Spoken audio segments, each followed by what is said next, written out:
they said the meaning of life is whatever you ascribe it to be. From Value Invest Asia, this is the Asian Mavericks. We explore the hidden stories of successful founders, business leaders, and investors in Asia. Here's your host, Stanley Lim. This week we're speaking with Alvin Po.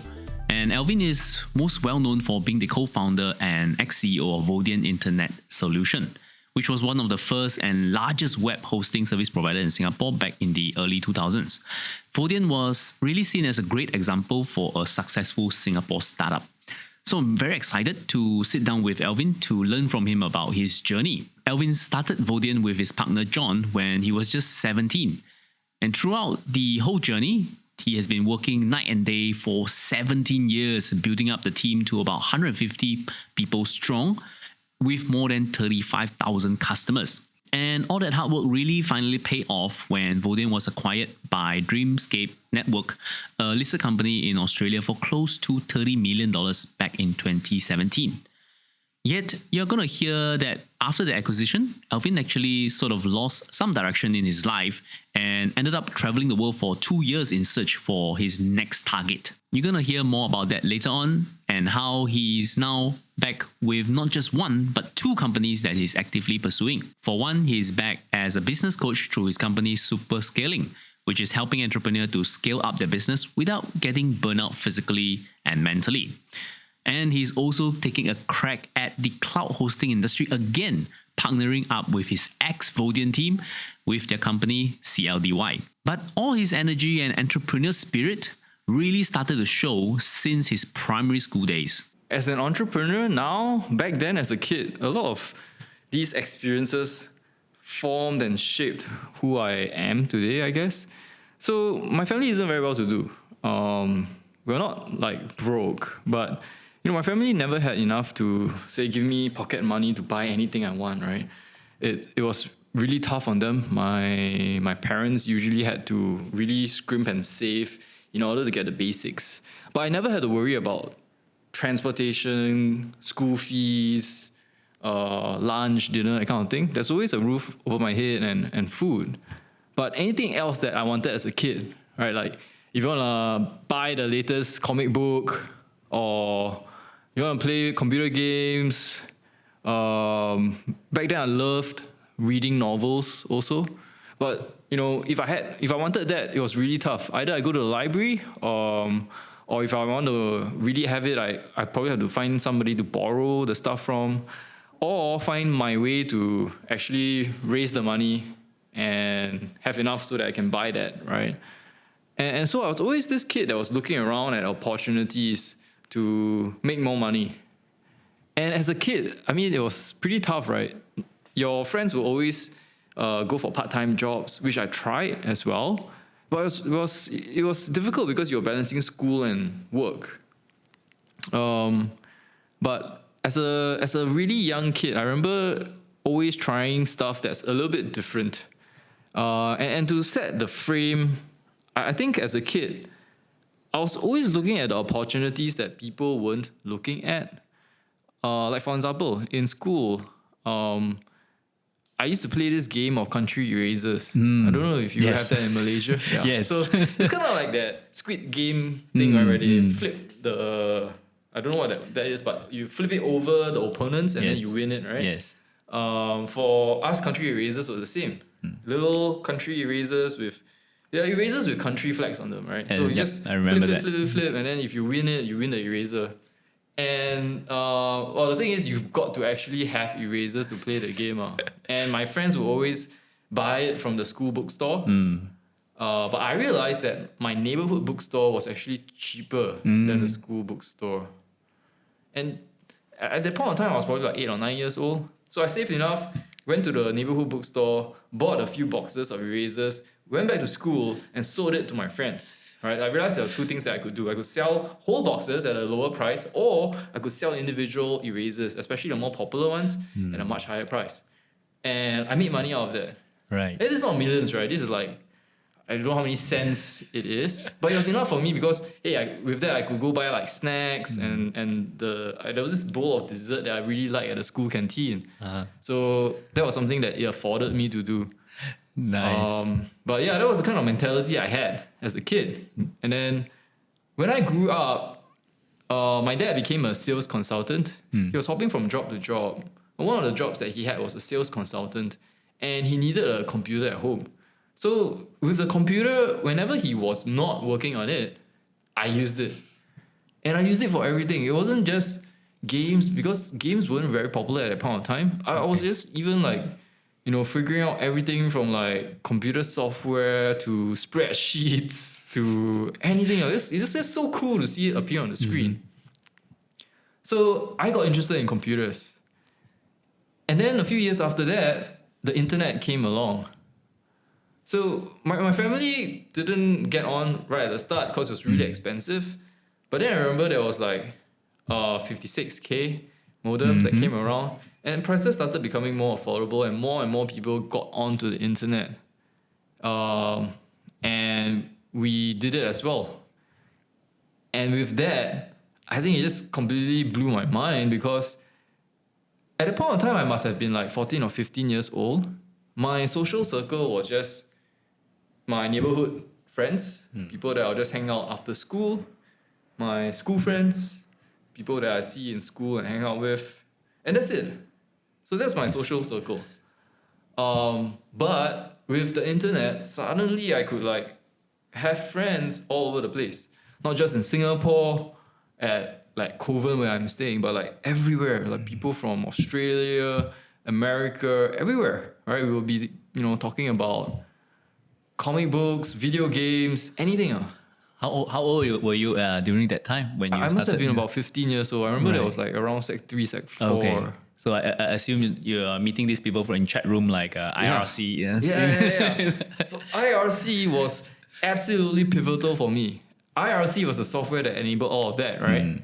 And I don't know if you remember IRC having like all those theme packs, the skins. But I loved it because you could actually download the skins and the theme packs, right? And then when you download it and you install it, your version of MIRC just completely changes. The default is very boring, right? But if you install a theme pack, then the colors change, the actions change, the sound changes, even the graphics change.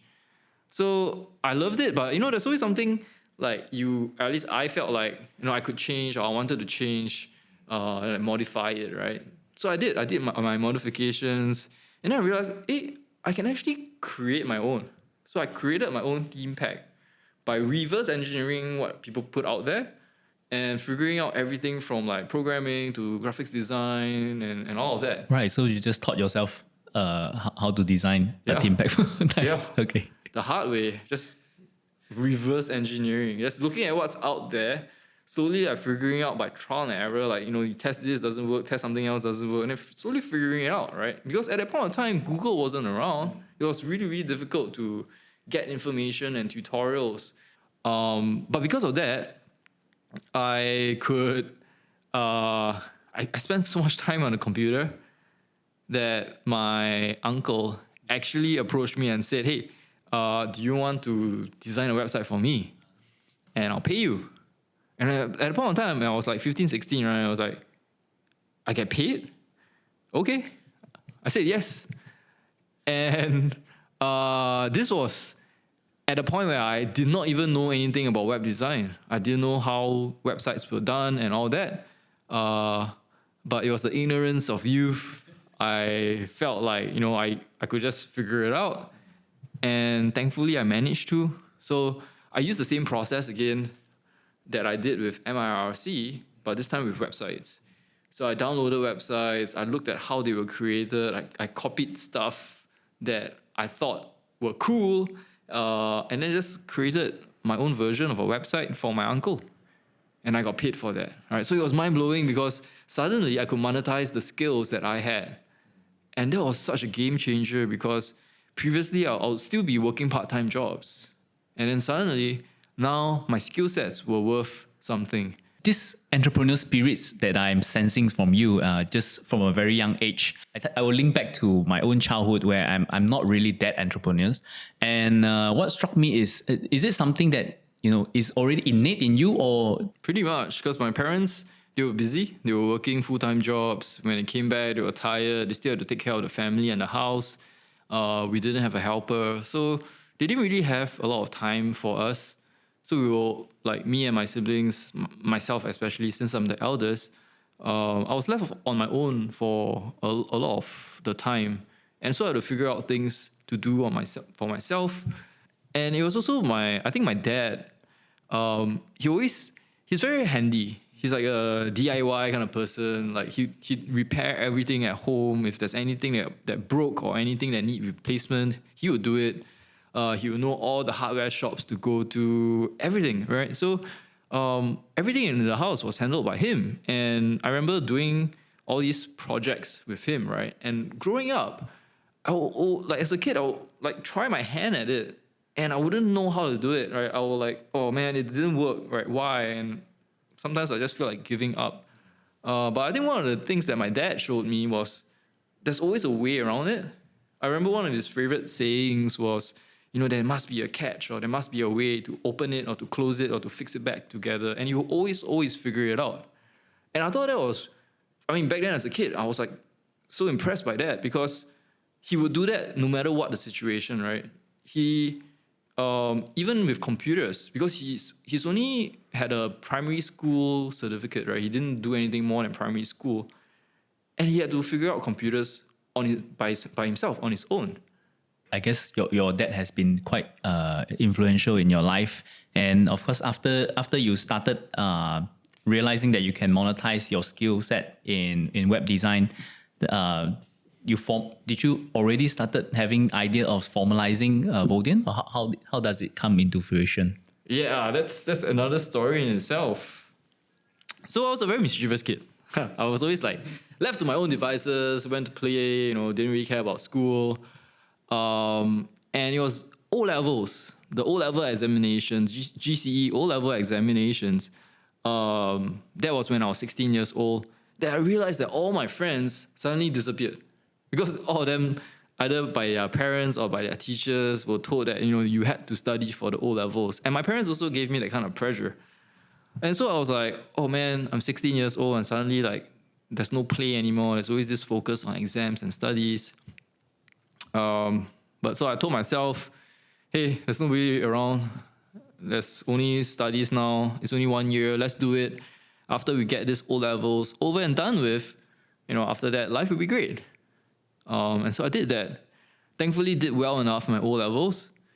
Graduated from the GCE O-level exams, and then did well enough to go to a junior college where I could study for my A-level exams. The very first day I got to a junior college, I was shocked and very, very disappointed. I felt like whatever I promised myself that life would be different wasn't true at all. When I entered a junior college, it felt very regimental. Uniforms, for example, you had to wear uniforms. Even in junior college, you still had to study. In fact, you had to study even more. And it was so competitive because everybody around you suddenly were from different schools, and now everybody's competing with each other. And I just hated it, right? Because I thought that would be the end of studying already, but now it was actually more intense studying. And at that point of time, I knew that I wanted to learn more about computers and technology and programming. So I went around looking around for alternatives. And that was when I started exploring polytechnics. And those polytechnics had a diploma program. So I went to the various polytechnics, seeing what they had available. Eventually, I found Temasek Polytechnic. Absolutely love that place. The campus is no other, none of the other polytechnics in Singapore. Is a lot wider. The view is amazing. The very first moment you step onto the campus, you see through it to the reservoir. It's wow. So I really like that place, the vibes of it. When I spoke to the lecturers, they were amazing. They were very knowledgeable. And I felt I could really learn a lot about technology there. So I had to convince my parents. Yeah. The whole reason is society always has this perception that you got to get a university degree. And my parents definitely wanted the best for us. They didn't want their children, like me and my siblings, to go through whatever they went through, right? Because, life was hard and tough. They basically graduated from primary school and then started working already. And they weren't working at like high-paying professional jobs. They basically just did whatever jobs were available, and it was tough. So my parents didn't want us to go through that, so they really wanted us to get a degree so that our lives could be different from theirs. And when I told them I don't want to get a degree, I don't want to go to JC, they were like, "Oh my God, why? You'll be like, you have this pathway ahead of you. Why are you giving it up?" So I had to convince them and promise them that I will go to a polytechnic, I'll take my diploma, but I'll make sure I'll do well enough so that I could go to a university after that. That was the only reason they let me do that. And yeah, I was ecstatic. But that was my first major life decision. Why do you feel at that point of time that you feel so compelled that you would want to make your own decision? Then It's like, so in life we always have push and pull factors whenever we talk about decision making, right? Either there's something that attracts us to make that decision, or there's something that pushes us away, right? Like we are either getting away from pain or we are being pulled by attraction, right? For me, it was definitely being pushed by pain. I didn't want to go to a JC. And there was some pull factor also because, there was a place that I could study about programming. The vibes were great. I loved the whole environment. And so it was a combination of these push and pull factors that, let me say, this is something that I really want. And I couldn't see myself doing 2 years in a junior college. So I'm very, very thankful though, because that one decision allowed me to meet my business partner on the very first day of Polytechnic. Can you share more about that? How do you meet them? So I went there alone because all my friends were either in JC or some were in Polytechnics, but I didn't know them that well. My close friends were all in a junior college. So, and in the Polytechnic, there are so many courses also, right? So everybody went everywhere. For me, I wanted to study programming. I was probably the only person from my school that went there. And I remember the very first day of my orientation at Temasek Polytechnic. It was in this auditorium. There was a stage and there was rows of seats, right? I went there feeling very lost. Everybody was foreign and new, and there were people that were in groups, and I was all alone. So I just went down the steps and I went to find an available seat, right? So there was this one seat where this guy was at, and I went down, sat down beside him, and just introduced myself, said hi and all that. And that person turned out to be my business partner. So I didn't know it at that point of time, but since that day we started becoming friends, we started hanging out, we started doing everything in school together. Assignments, group work, projects, studying for exams, everything we did together. And so we formed a very, very strong working relationship. We understood how each other worked, we understood our work ethic. Both of us had this obsession about doing well in the diploma because our parents wanted us to get a degree. And so that working relationship in school translated into something during the school holidays. I was still running my freelance web design business at that point in time.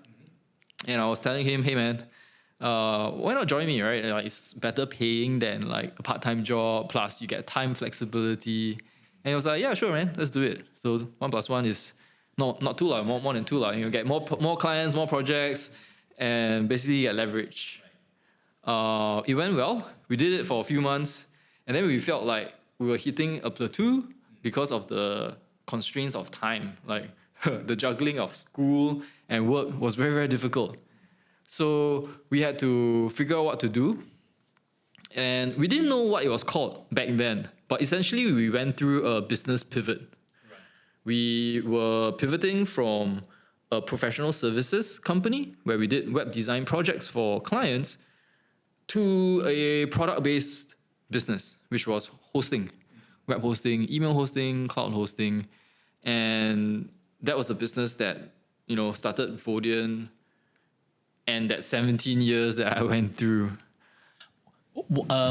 I have so many questions right now.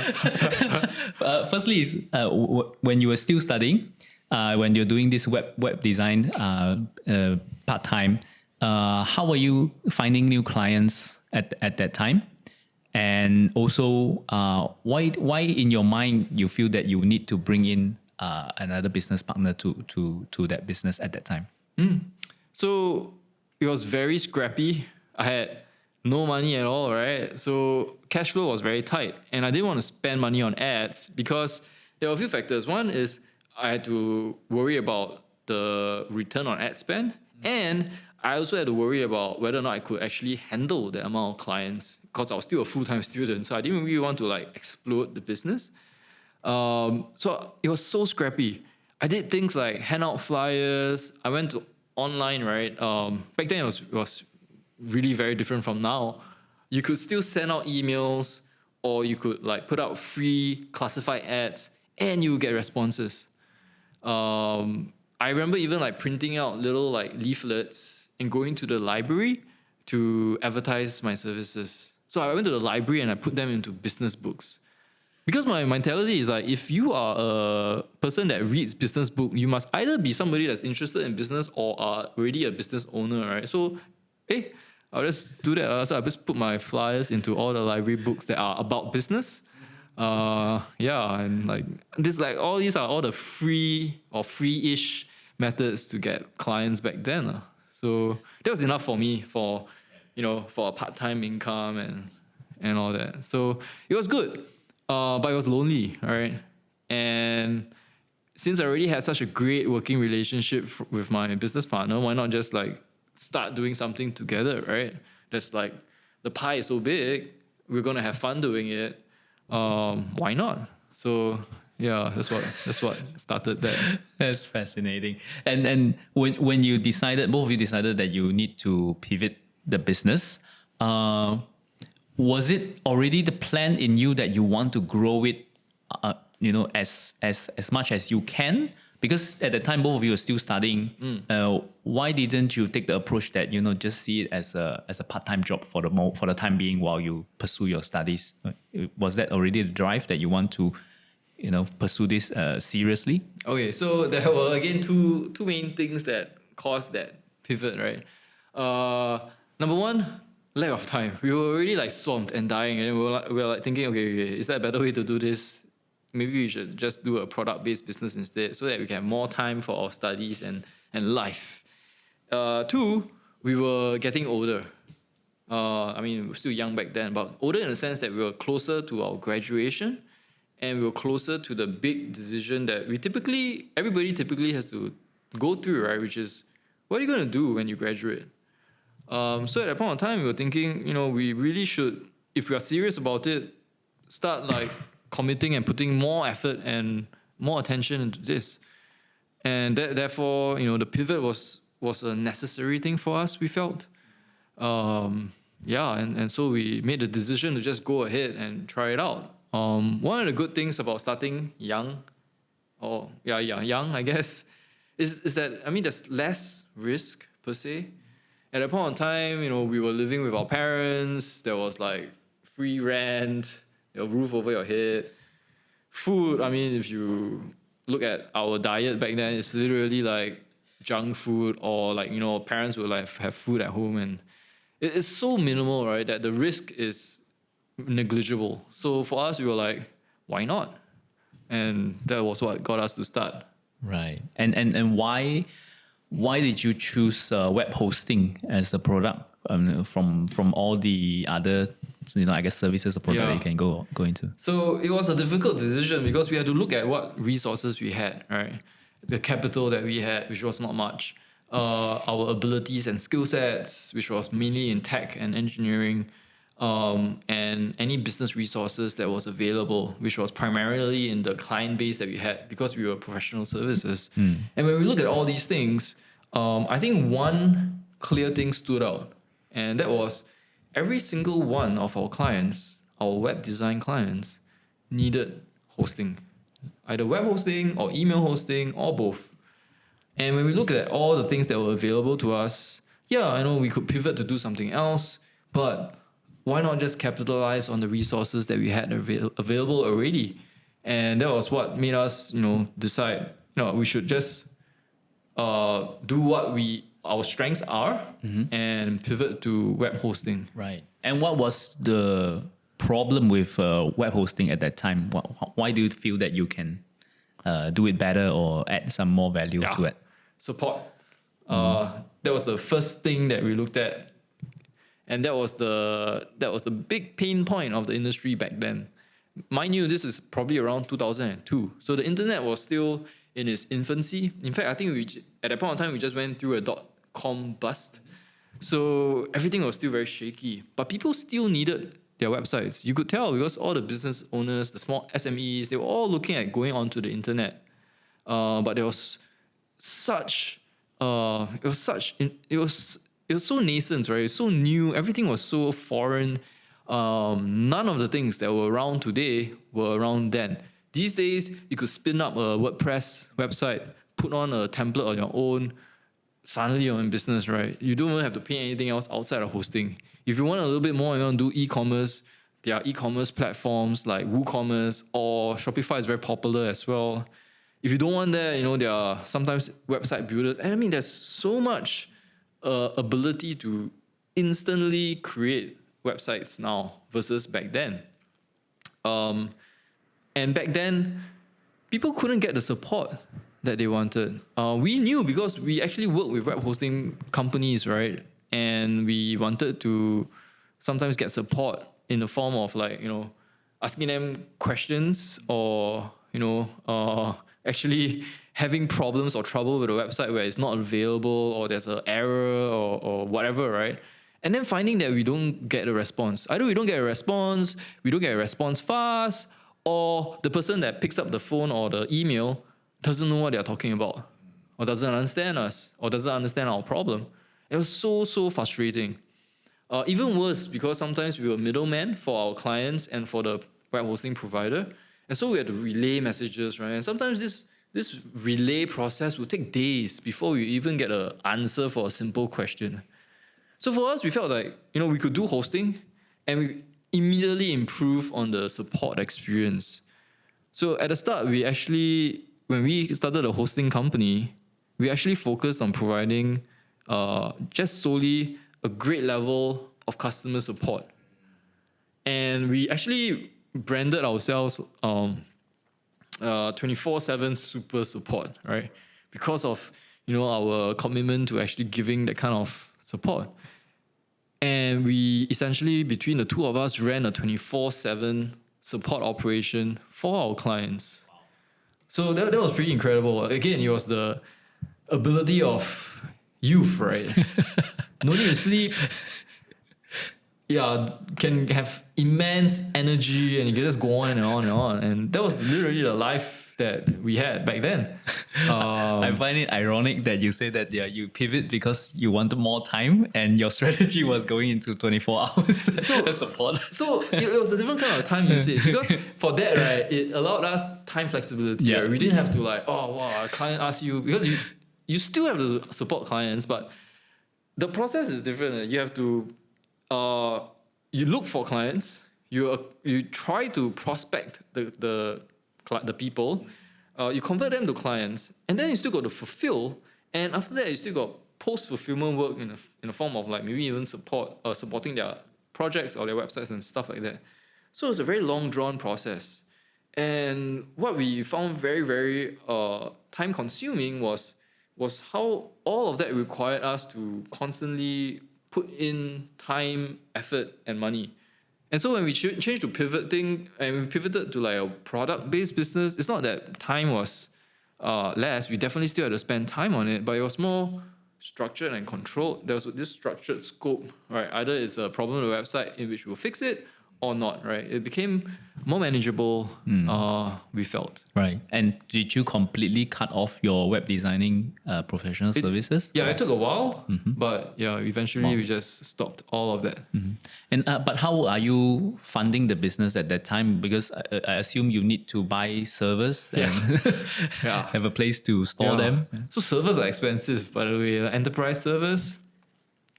So This was probably about 1.5 years after we did our web design business. So we had profits.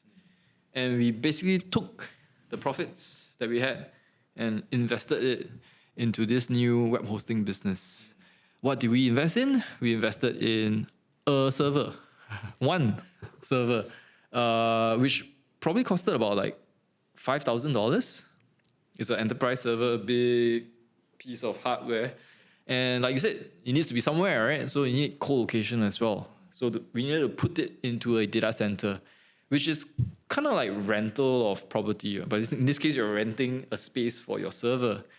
The space comes with bandwidth, internet connection, cooling, electricity, and all those things, which also is a cost every month, right? It's like, I don't know, $200 or something every month at that point in time. And we basically just had to cover that for, say, 3 months. And that was our goal, like make sure that, our cash flow could cover that. First 3 months was tough because we only had one server. And I don't know if your computer ever broke down on you before, motherboard failure, hard drive. Yeah. So it happens with enterprise servers also, by the way. Wow. Okay. And this time around, it's not just one person's computer. It's like you have, back then, I think about 100 clients on that one server. Wow. So if that goes down, right, not just you will have a problem, 100 people will have a problem, and they will just call. Wow. So that was like literally keeping us on the edge of our seats for at least 3 months. And then finally we made enough to invest into another server. And then thankfully after that it became better because now it's like 50-50. Yeah, right. And it was more like balanced.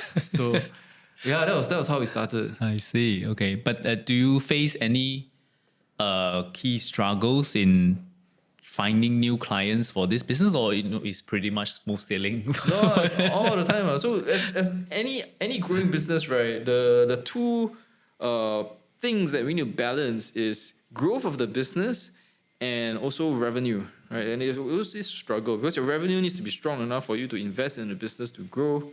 And these investments could mean anything from like hardware, infrastructure, manpower, software, whatever, right? So all these things had to be carefully managed. And we were worried also all the time whether or not our cash flow was strong enough to support the growth of our business. And constantly racking our brains over whether or not we should invest, whether or not we should hire, because it's risk, right? If you, let's say, hire somebody for, again, back then it's like 2,500, 3,000. If you hire somebody for that amount, then it's like a monthly cost. It adds to your OPEX, your operating expenses. Can your cash flow cover that? Can they, with that amount, either cover that cost or make enough money to actually like more than cover that, right? So there are a lot of factors that we had to think about and consider, and it was a constant struggle, especially at the start, because all these things were very, very uncertain. And you were doing that all while you're still in school. Yeah, for the first few years we were in school. We were in NS for a while.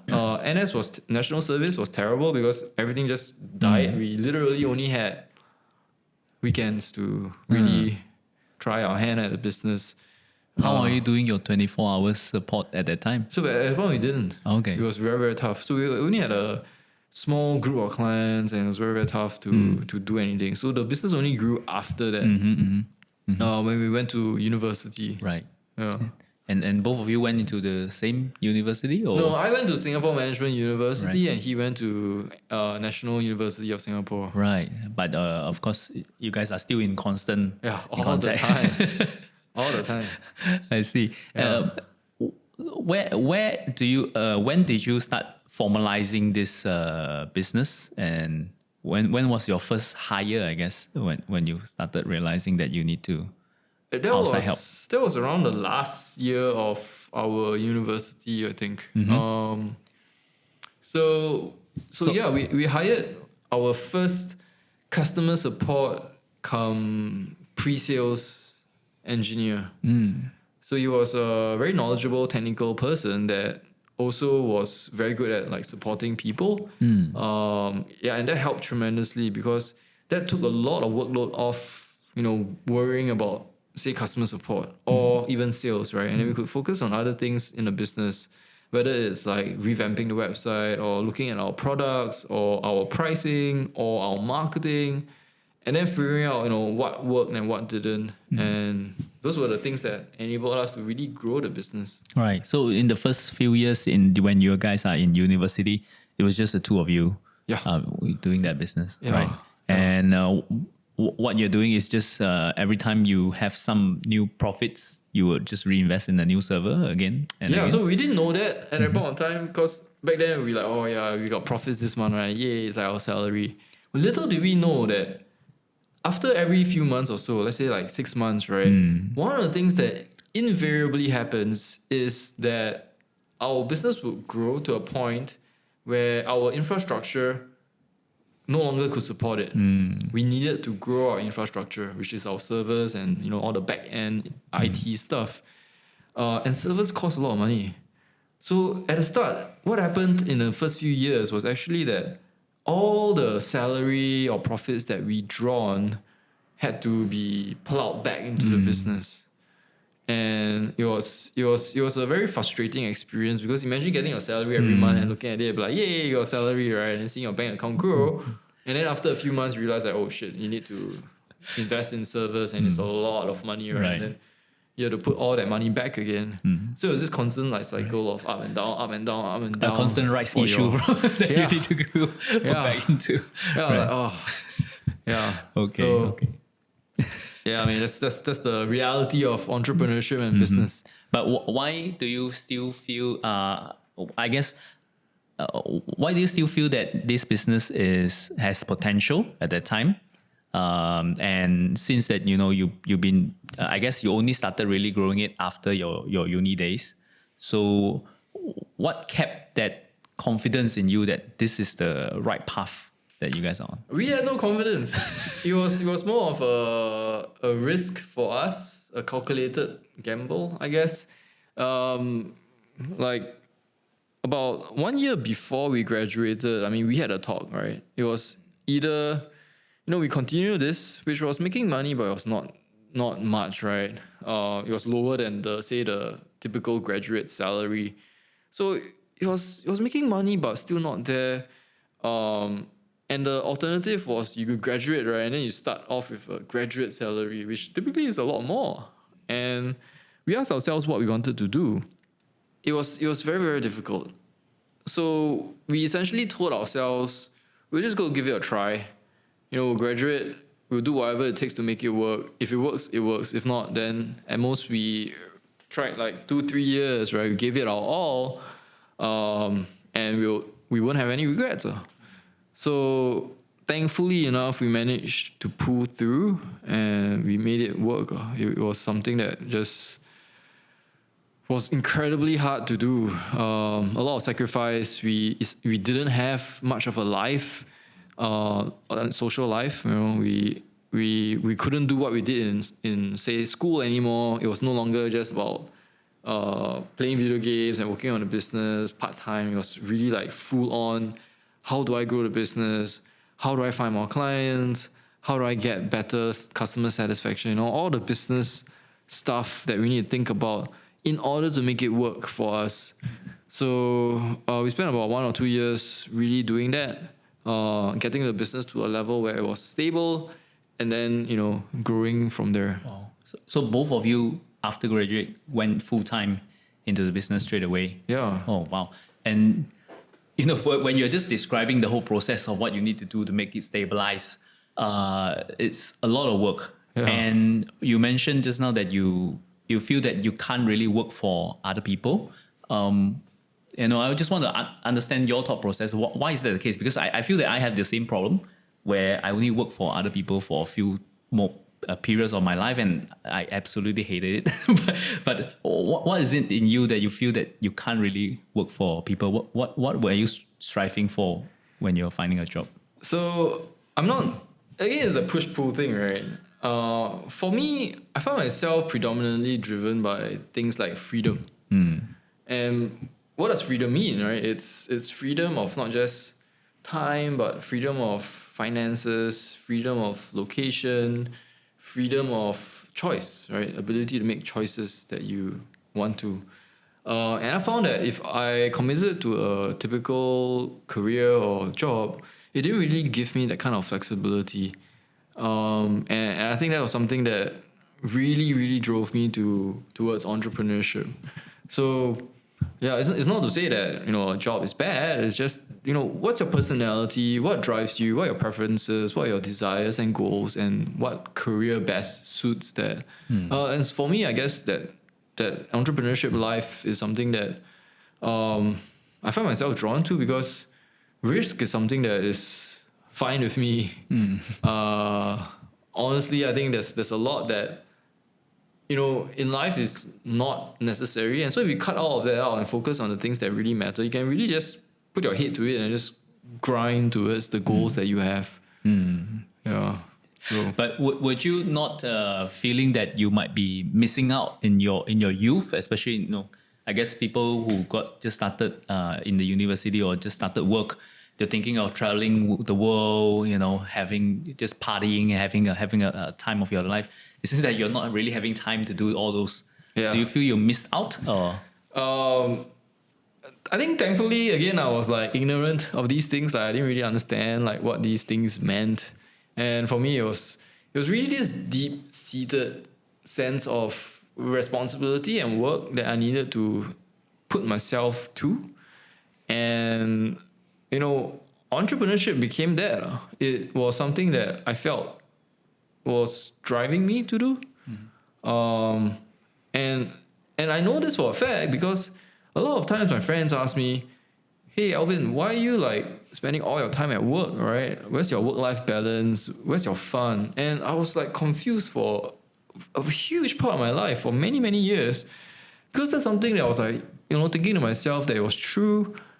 And that I know I probably need to find my passion or some other hobby or something. It was only much later in my life, like maybe about 4 years ago, that I realized that my version of work is very different from like my friends' version of work. Like I absolutely enjoy the stuff that I'm doing. I have fun with entrepreneurship. I have fun knowing that whatever I do in my businesses isn't just impacting me. It creates an impact that starts off with the customer, goes down to impact like my team, impacts the livelihood of themselves and their families, and this great trickle down effect. So that sense of responsibility and impact, I think, is really what drives me towards maintaining that. And the whole process is fun. I absolutely enjoy it. So again, it's not for everybody. That kind of risk, that kind of mentality, I think is very, very different. And you've got to have the right kind of personality for that. Yeah, that's fascinating. And while you are, grinding down and working on your business, at the time, what was the biggest struggle that you guys face? Because it's also a partnership between you and your partner. Has it always been smooth sailing that you guys agree on everything all the time? So this was also one of the reasons why I started super scaling. Because all these things that go through my mind and the experiences that myself, my co-founder went through over all these years, right? I mean, they happened, and we had certain ways of reacting to it and coming out of it, and thankfully we did quite well. But how do we do it, right? That method, the process was something that I spent 2018, 2019, 2020 really, really thinking about and distilling into like the what happened, the decision process, the effects, the consequence, and that was the reason why super scaling was born, right? We used the 5E scale engine for that. That was the methodology that I basically used. So something as simple as making sure that your partner and yourself are on the same page. That was something that we didn't even know about, because like if you think about hosting, hosting was something that is for me at a point in time, like when I was first starting out, I thought it was something that was very, very clear. It's just hosting, right? But when you actually run a business and you have a team around it, right? The need for clarity is so crucial. because people have different concepts of web hosting. Like, if you look at, let's say even retail stores. You say you want to open a retail store, let's say a departmental store. Marks and Spencer's is going to be very, very different from Daiso, right? Cost point alone is just vastly different. Product range is different and things are completely different. If you get somebody to join you as a coffee shop business and they join you, if your coffee shop business is Starbucks versus maybe your neighborhood specialty coffee roaster or coffee shop, right? The things that you focus on also is very different. So we only realize the importance of clarity much later. And then that's why we realize these are the things that need to be in place first to have a clear vision, to have a clear value system, to have a clear objective, before you can actually even run a business, before you can actually run a team or have an effective partnership.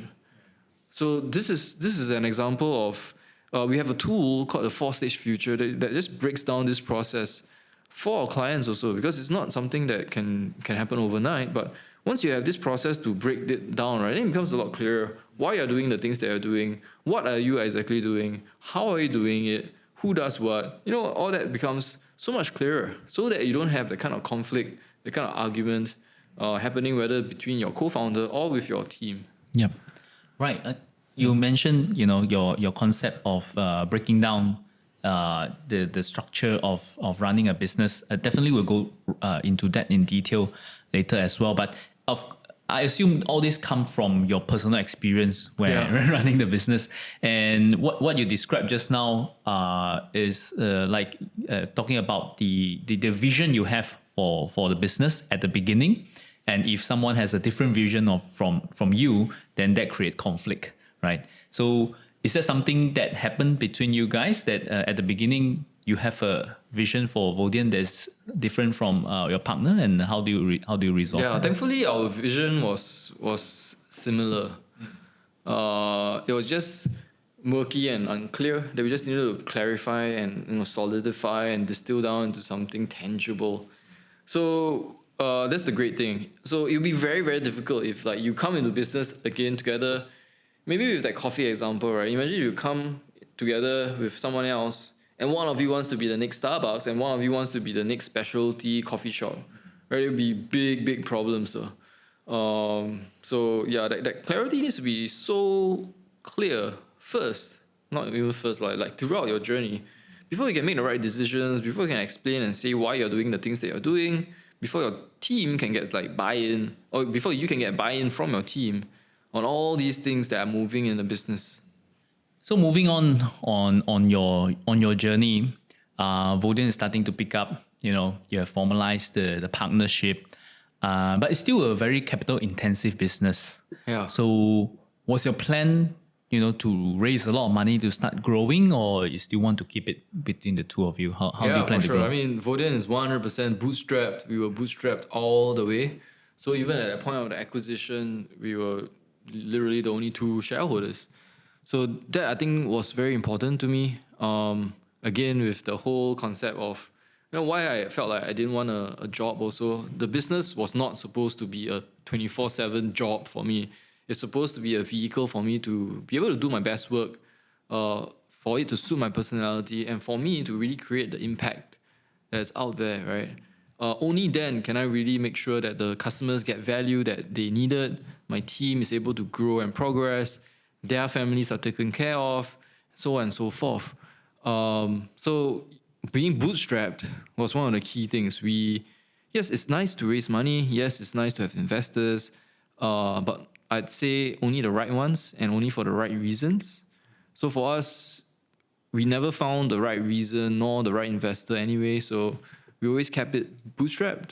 So we focused a lot on growth and profitability, making sure that it's always together, that these two metrics are growing. It's not just growth, and sacrificing profitability.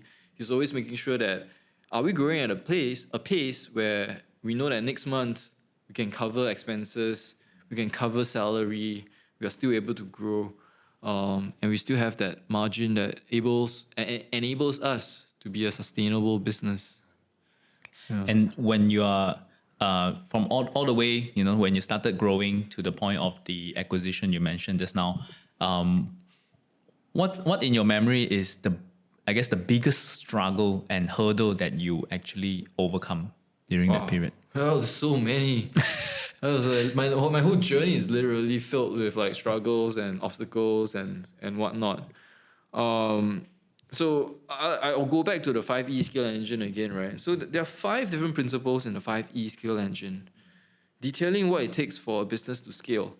Why that's the case was because, I went through the same process also of looking at, what's necessary for a business in order to systemize and scale up. I thought it was all about the business. It's not. At first, the 5E skill engine was just 3 pillars. Then I was like looking at it, it was like, okay, something's missing, right? So I added 1 pillar, so it's 4 pillars, and I thought it was complete already. It really described everything there is to a business. I realized something crucial was missing. And that was where the 5th pillar came about. The 5th pillar, the pillar that was missing, was the pillar about the entrepreneur. I realized that who I was when I was 20 starting my business, to who I was when I first hired someone, to the person that I was when I was managing a team size of 50, to the person I was when I was like looking at an acquisition, they were all vastly different. And so us as business owners, business leaders, entrepreneurs need to evolve. In fact, everybody needs to evolve, I feel. So how do you evolve? What kind of mindsets do you have? What kind of thought processes? What kind of capabilities do you need to have? Because when I was a solopreneur, or rather a two-man show with my co-founder, you didn't really need a lot of leadership. But when you have a team size of 50, suddenly I didn't need to be a programmer. I needed to be a coach. I needed to be a personnel development expert. I needed to be somebody that was a great manager because my skill sets were different already. And so there was this constant evolution and that was necessary. All these things I had to learn the hard way. I had to pick up the hard way. I had to figure out the hard way. And those are the things that are necessary for a business to really scale up. And there's so many things that failed and there were problems in that process. I remember one of the mindsets that I had, again, when I was growing up, that whole mindset of working hard and all that was a great value, right, for people to have. But because there were nuances and details there that they are not very well understood, right? When you, as a individual contributor, are working hard, that's perfectly great. But when you transit to a manager, when we first started hiring people and growing the team, suddenly working hard isn't such a smart idea anymore. Because in my mind, I was still thinking that I was an individual contributor. I had to work hard where I actually do the work, right? But that's not the job scope of a manager at all. A manager needs to, number one, ensure that their team is performing well, right? He needs to track project deliverables. He needs to pull the team together, overcome any obstacles that they, as a team or themselves individually, are facing. So all these work, right? That needs a completely different skill set. And so for a very long period of time, I was the bottleneck in the business. Because I was always constantly handling the work myself. I was telling people, my team members, you know what, let me do it, let me handle it. You don't need to worry about it. And because of that, I thought I was helping my team, but what I was doing was actually robbing them of empowerment, of the ability to learn, of the ability to progress. And when we do that together as a team and a company, we started to suffer because there were so many roadblocks that was caused by me, the manager that was not doing the role of a manager well. Right? That's just one example of evolution and how that notion of an entrepreneur needs to change and evolve over time. So now business is growing strong, and at this stage, Alvin is burning out physically and mentally. He realized a key problem in the business, himself. Because he was the decision maker for so much of the operation, he ended up being the bottleneck in the business. This insight finally allowed him to make changes to the operation and also to him personally. So in a way, that really helped the company to truly scale up as a business. But that experience is also now the foundation to what he is teaching in his business coaching project, Super Scaling. Yeah, I was literally dying, and there's a great way, or a few great ways for business owners or people to know that, right? Because if you are not doing your role as a manager well, you start realizing that you are the bottleneck. When people come to you, you have no time. People come to you to remind you that you are always behind on your deadlines. Your team is not performing. Your team is slipping up. And all these things that happen with the team. That's when you start to, hopefully with the right self-awareness levels, to understand that, hey, there's something wrong happening here, right? Is it because my whole team is incompetent, or is it because of me? And after a while, I was overwhelmed. The business was not growing. We were facing problems after problems, fires happening that I had to put out, or people had to put out. And it got to a point where I was just asking myself, is the problem myself, right? And what am I doing that I think is right, but actually isn't?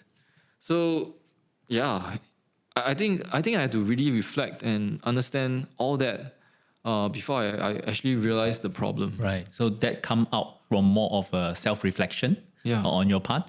And once you realize that, what are the changes that you make?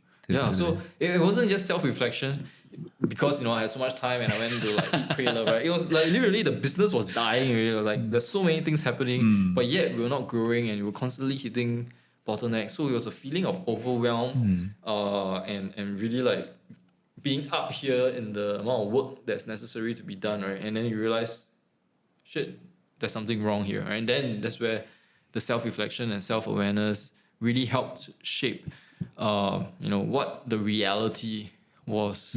So there were a few things that happened after that, right? So then I started realizing, the mindsets that I had.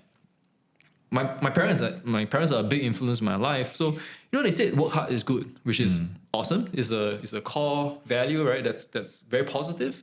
But when you bring it to a managerial role, as somebody that does not have management ability, one of the problems is you need to understand what work hard means in different contexts.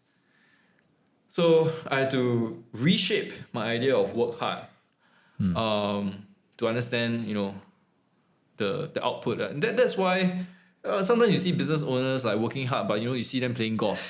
Are they really working hard? But if they close a $5 million deal on the golf course, then is their output more than, say, somebody in the office or handling admin, right? Both. It seems like the admin person is working harder, right? Because they're literally working every minute, but the output is vastly different. So I think that's something that needs to be framed and shaped. It's also why sometimes CEOs get such incredibly high salaries. It is not tied to the number of hours you spend working at a computer or handling phone calls. It's really how important it is that the work that you're doing.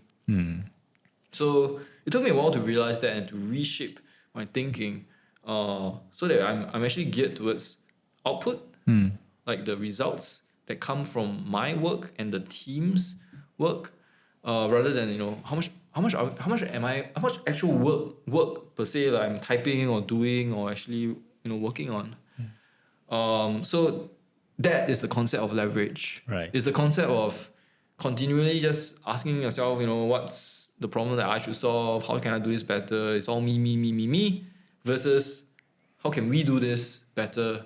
How can we do this as a team? What are the resources we need to overcome this problem? And it's now us as a team, right? It's the concept of we. So me versus we is the concept of leverage that's absolutely essential, right? And that's one mindset shift that's core and essential of an entrepreneur as the entrepreneur grows. So there's so many more that I can go through around this topic. Yeah, I'd love to chat more on that, but just a follow up on that thought, right? on being able to let go and see the whole organization as a team. But a lot of time also by releasing that, by seeing the whole team, whole company as a team, you are releasing that control as well as the boss. So did you find it? Do you struggle with that? Like absolutely, absolutely. So yeah, let's go into it then. So there are mindsets also, right, that control us and shape and frame our way of thinking. No right or wrong, just the way we've been brought up, the way that our environment shapes us to be. You know, it could be like childhood experiences or whatever. But there are certain things that happen in this space. One is the concept of trust. Can I trust someone else to do the work that I do?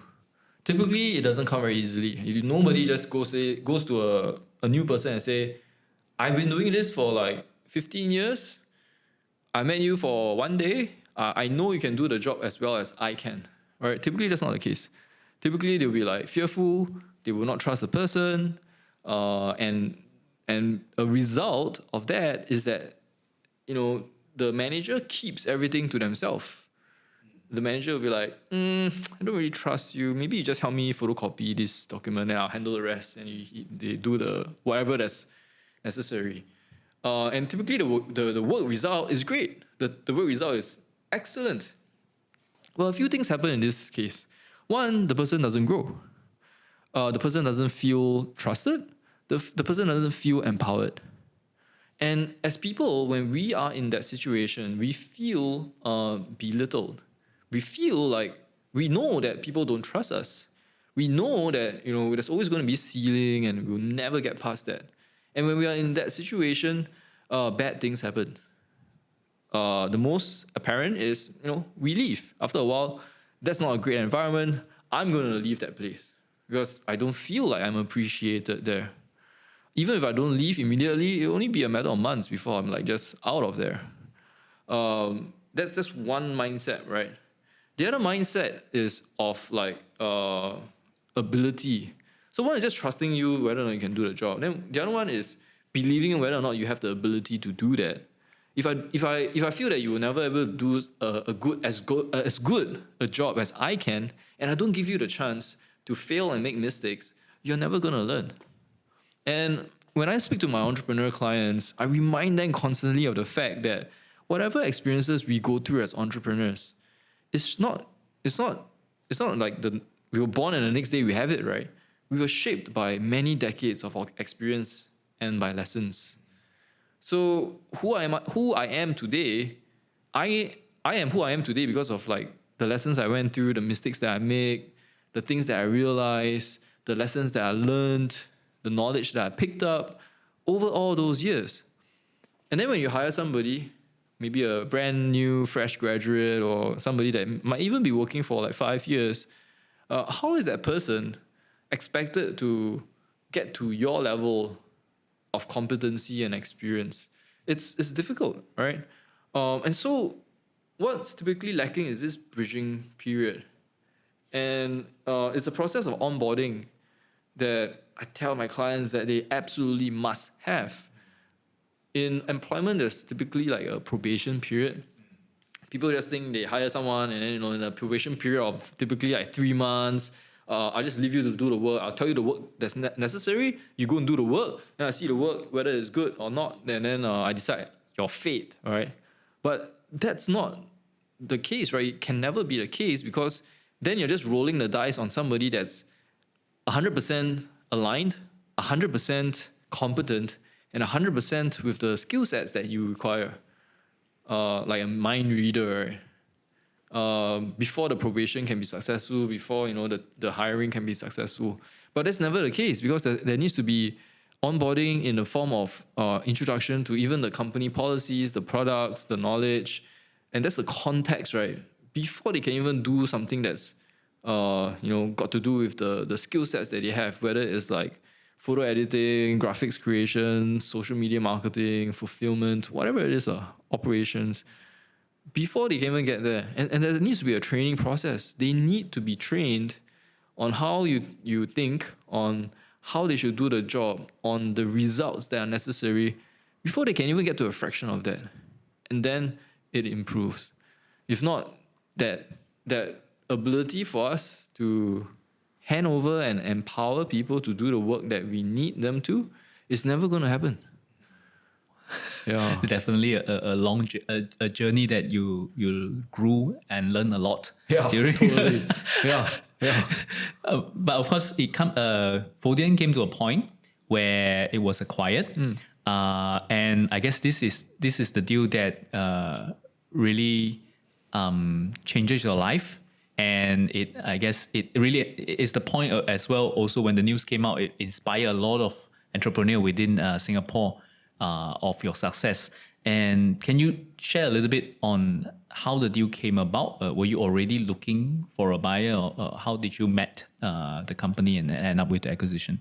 So Vodien was in a very hot space back then. When we first started out, it was the internet in its infancy. And then as we slowly grew the business, we became the market leader in Singapore.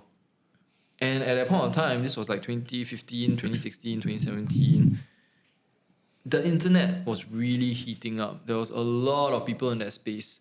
The whole market was consolidating. GoDaddy, HostGator, they were literally the two biggest companies or group of companies in the world. And, Europe, America, that was all like consolidating already. And people were starting to look into Southeast Asia. This was pre-COVID, and Singapore at that point of time was one of the hubs of Southeast Asia. I think it was the hub of Southeast Asia. Every single time you have a conference, it has to be in Singapore. Meeting, and that's why the MICE industry is so big, right? Yep. Meetings, in conventions and exhibitions, they're all in Singapore. Every quarter, there will definitely be one event that involves like the hosting industry. Right. Whether it's cloud hosting, whether it's infrastructure, whether it's compute or whatever it is, there'll definitely be something that has big players coming in. And we will always get calls or invitations for coffee or for catch up from all these attendees that were in town for the event. And when we started talking, of course, and then we realized that everybody was very, very interested in the space.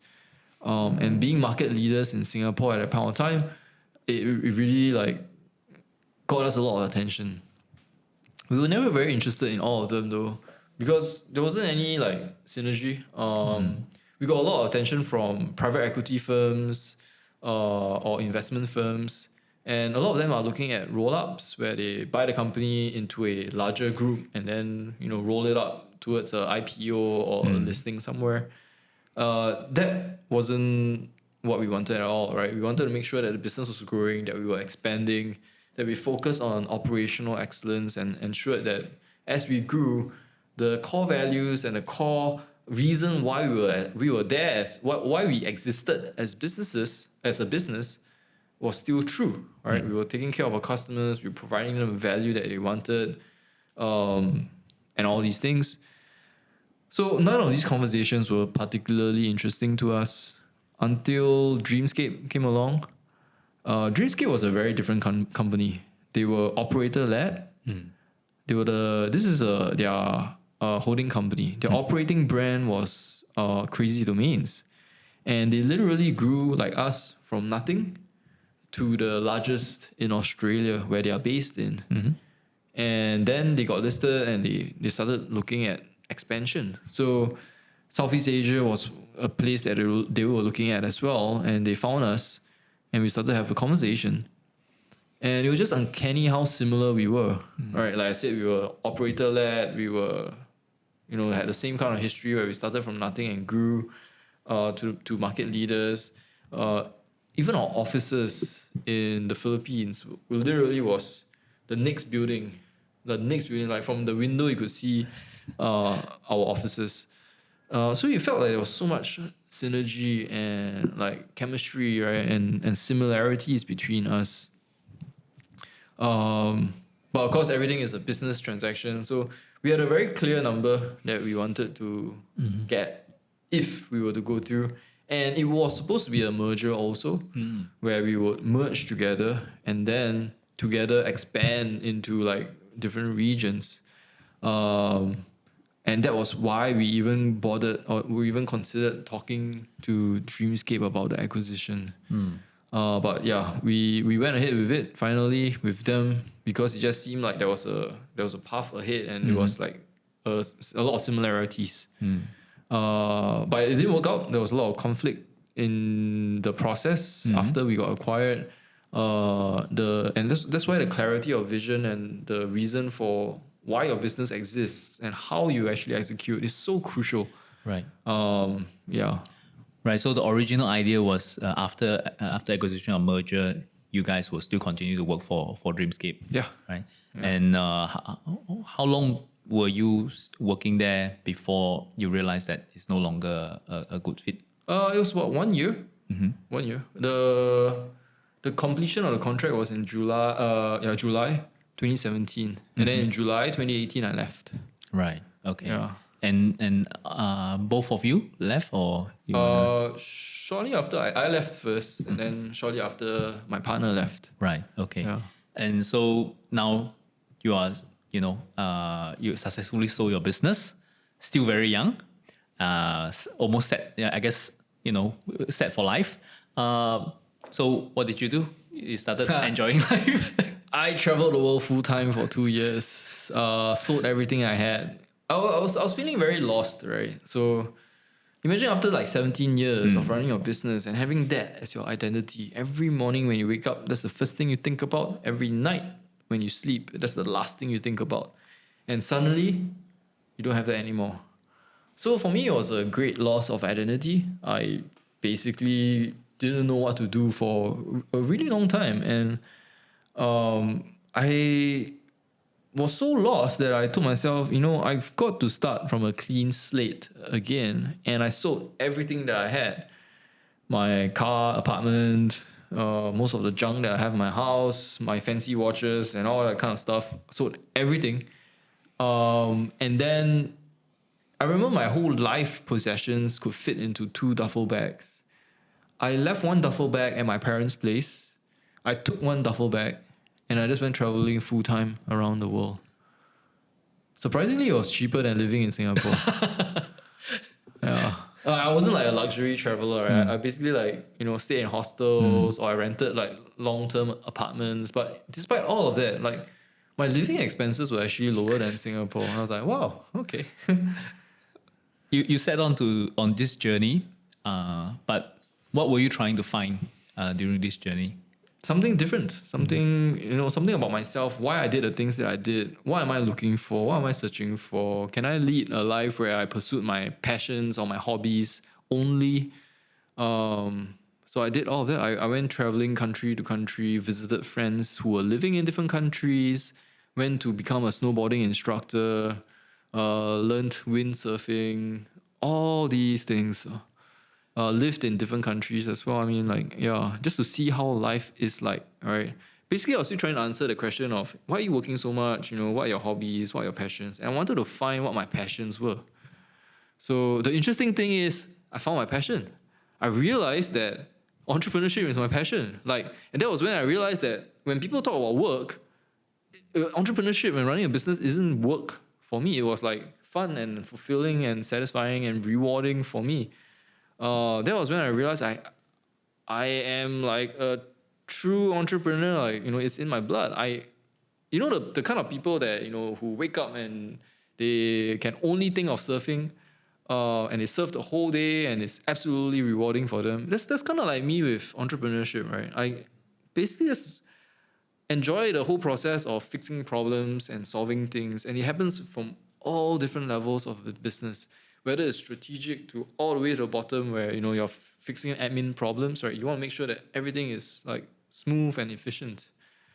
That was when I decided that I had to come back and get into entrepreneurship again. And that's why now I run superscaling.com, the coaching business, the entrepreneurship community. I also went back into hosting. That's where I started CLDY with a bunch of ex-Vodien people as well. Because the same problems that we faced back in 2002 in the hosting industry are still present today. And so we really want to solve that again. And this time we're focusing on the few key areas, right? Stability of your website, providing the kind of support that you need, the speed of your services, the security that you have in case you get attacked, all these things coming together to provide an experience that the customers can get. So it's quite strange how like 20 years on, the same problems in the industry still exist. Yeah, I'd like to spend some time on your 5E skill engine as well. But surrounding that is your key concept of super scaling. Can you maybe share a little bit about what this concept is really about in a nutshell? So it's all about systemizing so that you can scale up your business and get the kind of freedom that I was looking for previously. I believe that doing that together as a community is going to be essential because the strength of a community is always going to be bigger and better than any one individual. So using that, super scaling is all about that community of entrepreneurs, curated quality entrepreneurs, and providing the knowledge, the coaching that's necessary to get them from where they are to where they want to go. So that's super scaling in a nutshell. Right. And what is it about this 5E skill engine that you talk about?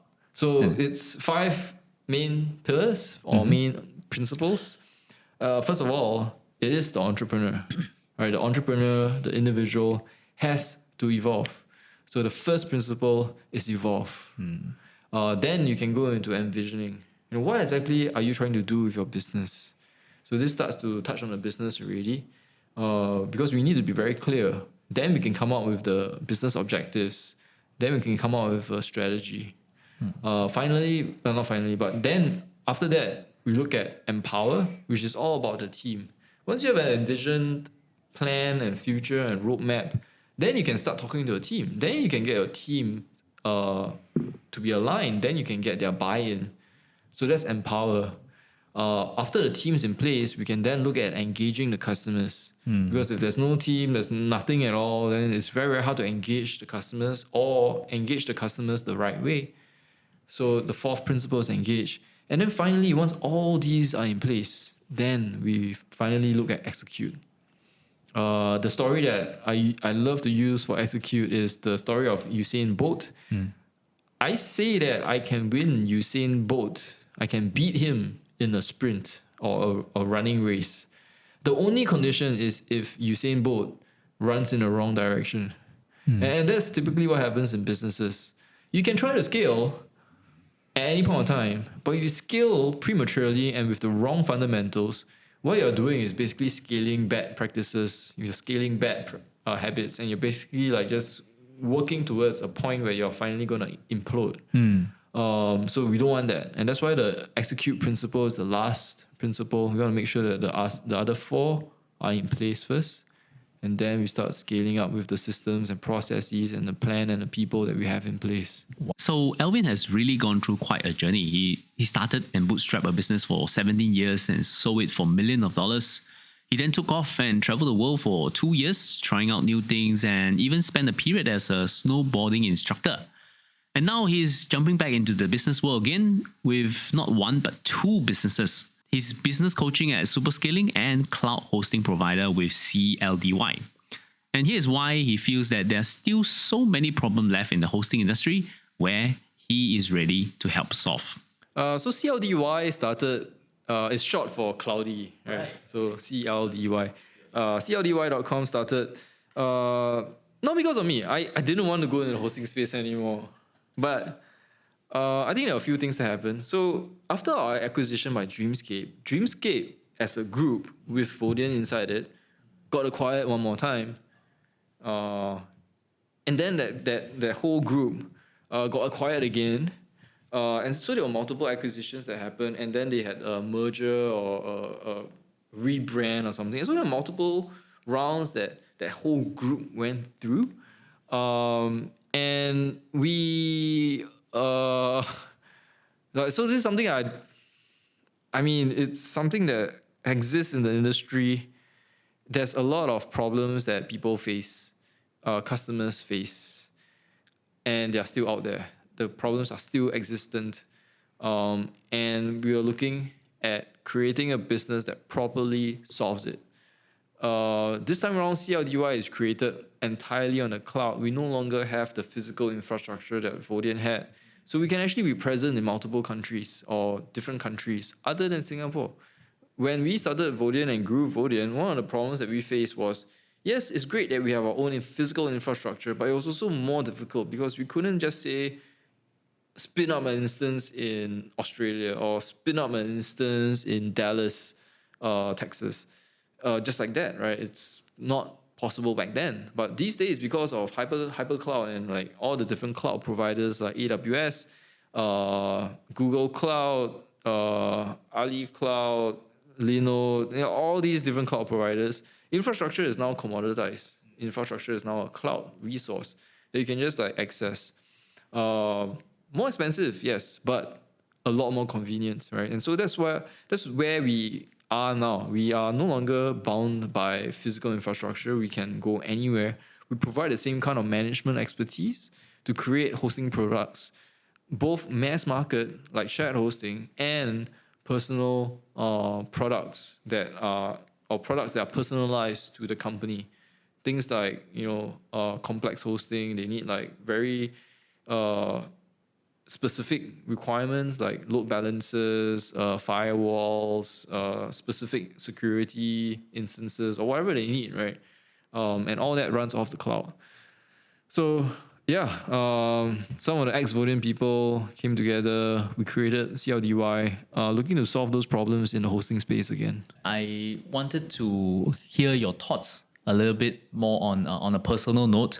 You went through the entire journey, built something from nothing, society sold it, and in society, society might view it as a success, while you describe it as you became totally lost, right? And you had went on a journey to reflect and find your center again. So right now, in this moment of life that you're in, how do you define success? How do you see having a successful life? What I realize is that success is deeply, deeply personal to us. My version of success can be different from your your version of success. And I remember reading this story about Final Fantasy. It's a role-playing game. I think it was Final Fantasy 6 or something. And the players online, they were in Reddit. I think it was Reddit. I think they were on Reddit talking about it, and they wanted to defeat the introduction stage boss. You're not supposed to do that. You're supposed to die, and then the story continues. But they were trying to defeat it. The only way you do that, right, is by leveling up. The only way you can level up, right, is to defeat like the creeps, right, the entry level like enemies. And they give so little experience. You're basically getting 1 XP, 1 XP, 1 XP, right? It's incredibly frustrating and tedious. Nobody does that unless, you are them. So these players actually committed to do that. And eventually, after 2 years, they did. 2 years. So they dedicated their life. So normal people will be like, why do you do that, right? It's such a waste of time. Why don't you just do something else more? But they were very, very eloquent in their response. They said, the meaning of life is whatever you ascribe it to be. Now, who's to say that the famous painters out there, or not even famous, the painters out there are wasting their time? Who's to say that spending your life doing accountancy is not wasting your time, right? I mean, there are all these things that we can potentially be doing as people in all different areas, all different functions. But who's to say what's right or wrong, or what's valid or not valid, or what's worthwhile and not worthwhile? And that's the thing. I feel like that all that aside, whatever we want to do, we just have to make sure that whatever it is has to be aligned with who we are, what we want, what we desire, and be authentic about it. Because a lot of my life growing up, I was playing to what society thought and society said success was. Fancy cars, the fancy watches, big house, this and that, nice clothes. But at the end of the day, I realized I don't really care about that. Right? I just care about making sure that I continually look at the impact that I'm creating. I have that freedom that I desire. my business, my career. It supports the lifestyle that I want, and that's it, right? And that's, to me, is success. But to other people, it might not be. To other people, they might be, oh yeah, I need to have a nice watch, nice car, nice a big family. I don't know.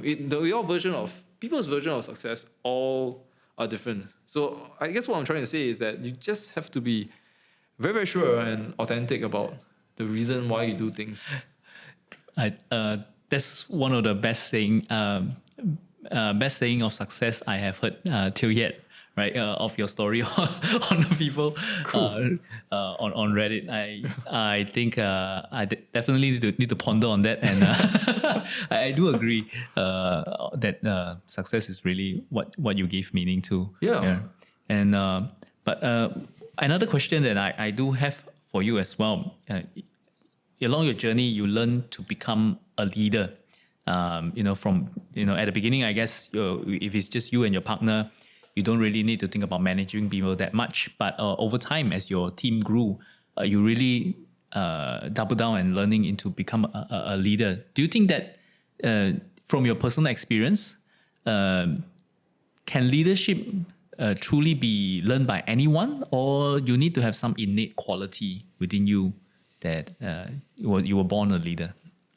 I don't think it's impossible for everybody to learn. But it's just with like everything in life, right? Whether or not you have a penchant for it, whether you have the passion, the purpose behind doing something, and whether or not you want to put in the time, effort, pain in order to develop that skill set. It's the same thing as learning how to play the piano. Can everybody play the piano? Yeah, sure. But some people might take to it easier than others.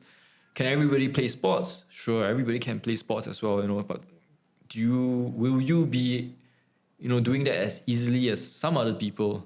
So I always feel that there's always going to be nuances, and there are certain people that are well suited and more well equipped to excel at certain things. But it doesn't mean that everybody else can't play it. It's just different capabilities. So while you can't be like a natural, charismatic, world-class leader, you can absolutely be a competent leader. Just like how, I can't be Michael Jordan, I can absolutely play basketball. Right? I mean, I don't know, but I can absolutely learn how to play basketball. Yeah. Wow. Or learn to be a snowboarding instructor being in Singapore. Yeah. Wow. Thank you so much for your time. But before you go, one last question that I always ask my guests is, if you can put yourself back, right at the beginning where you start your entrepreneurial journey, is there anything that you would change? Wow. We were asked this question before. My partner and I were asked this question before, and both of us had the same answer. We didn't even talk about this beforehand, so it was something that we both of us like personally felt. We didn't want to change anything because I think the sequence of events, the journey that we had, some ups, some downs, of course, bad times, good times, but all that accumulated or culminated in who we are today. And without those experiences or lessons, I don't think we will be the person or the people that we are today. So yes, while some things are painful, I think it's something that we would go through and we would want to go through so that we could be who we are. Otherwise, I think we'll be very different people today. There you have it. You have been listening to Alvin Po, the co-founder and ex-CEO of Vodien Internet Solution. Alvin is currently busy with his next cloud hosting company, CLDY, and his coaching business at Superscaling. You can find him at superscaling.com, and he also has a podcast called Superscaling Show. Do check that out. I'm Stanley, and you have been listening to The Asian Mavericks, produced by Value Invest Asia. If you like this show, please give us a rating and review on Apple Podcasts, Google Podcasts, or wherever you get your podcasts. And of course, if you know of the perfect candidate for us to interview for our next episode, you can always reach out to us through our social media. Thank you. Until we meet again, stay safe.